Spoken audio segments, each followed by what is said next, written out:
simple interest on a sum of money at 6% per annum for 7 years is equals to twice of simple interest on another sum for 9 years at 5% per annum. The ratio will be 1, 2, 3, 4 are given. We have to choose the correct option. अब यहाँ पे question में ये कह रहा है कुछ सम of money है 6% रेट ऑफ इंटरेस्ट पे एंड 7 ईयर्स के लिए। यहाँ से जो आपका सिंपल इंटरेस्ट ऑब्टेन होगा वो ट्वाइस होगा इस सम ऑफ मनी पे जो 9 ईयर्स के लिए है और 5% रेट ऑफ इंटरेस्ट है। तो यहाँ पे हमें रेशियो बताना है सम ऑफ मनी का।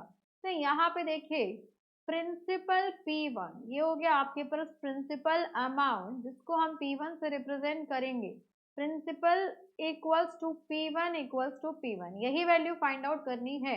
एंड टाइम की बात करें कितने टाइम के लिए है तो time T1 is equals to हमें गिवन है 7 ईयर्स। एंड नेक्स्ट आपके पास रेट ऑफ इंटरेस्ट भी गिवन है।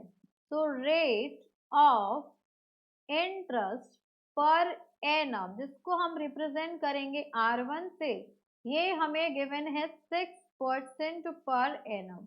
नेक्स्ट सिंपल इंटरेस्ट जिसको हम रिप्रेजेंट करेंगे सिंपल इंटरेस्ट ऑन फर्स्ट सम इसको हम रिप्रेजेंट करेंगे I1 से। ये हो गया आपके पास I1। Then next second case में कंसीडर करते हैं तो नेक्स्ट आपके पास P2। तो नेक्स्ट आपका प्रिंसिपल हो जाएगा principal that is P2 is equals to P2। Now next आपका सिंपल इंटरेस्ट क्या हो जाएगा तो सिंपल इंटरेस्ट को हम रिप्रेजेंट करेंगे I2 से। तो ये हो गया आपके पास I2 सेकेंड सम के लिए। देन नेक्स्ट हो जाएगा आपके पास रेट ऑफ इंटरेस्ट। तो रेट ऑफ इंटरेस्ट हमें गिवन है R2 that is equals to R2 कितना गिवन है ये गिवन है आपको 5%। Then 5% per annum. Then next आपके पास टाइम पीरियड भी गिवन है।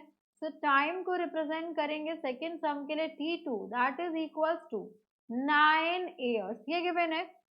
अब नेक्स्ट हमें सिंपल इंटरेस्ट का फॉर्मूला पता है कि सिंपल इंटरेस्ट होता है आपके पास P into R into T into upon 100। तो I is equals to P into R into T upon 100 ये फॉर्मूला होता है।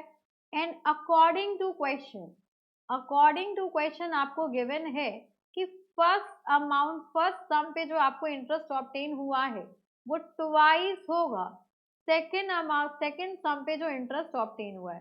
तो यहाँ से I1 के प्लेस पर आ जाएगा आपके पास P1 into R1 into T1 upon 100 is equals to 2 into P1 into R1 into T1 upon 100। अब यहाँ पे सारी वैल्यूज को सब्स्टिट्यूट करेंगे तो P1 P2 का हमें रेशियो चाहिए। तो P1 इंटू R1 की वैल्यू कितने गिवन है वो गिवन है हमारे पास 6%। तो ये हो गया आपके पास 6 इंटू T1 की वैल्यू कितने गिवन है। तो T1 गिवन है हमें 7 ईयर्स। तो यहाँ पे आ गया आपके पास इंटू 7 अपॉन ये वैल्यू हो गई आपके पास 100 इज इक्वल्स टू 2 इंटू ये होगा आपके पास P2 R2 T2 ये हो गया आपके पास बिकॉज I2 का इंटरेस्ट है ये I2 है तो P2 R2 और T2।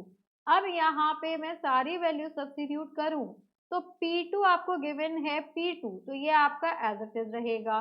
Then R2 rate of interest कितना गिवन है आपको 5% तो ये आपके पास 5 हो जाएगा। देन इनटू यहाँ पे चाहिए हमें T2 तो T2 है आपके पास 9 ईयर्स तो ये हो जाएगा आपके पास इंटू 9 अपॉन 100। अब यहाँ से आपका 100 से 100 कैंसिल आउट हो जाएगा एंड P1 बाय P2 का रेशियो चाहिए।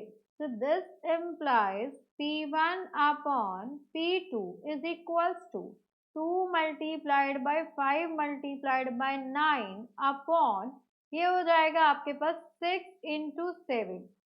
नाउ 2 3 जा 6 ये हो गया आपके पास 3 3 जा 9। So P1 by P2 will be equals to 15 by 7 ये हो गया आपके पास required ratio. So 15 is to 7. That is our option C. So for this question, option C is our final answer.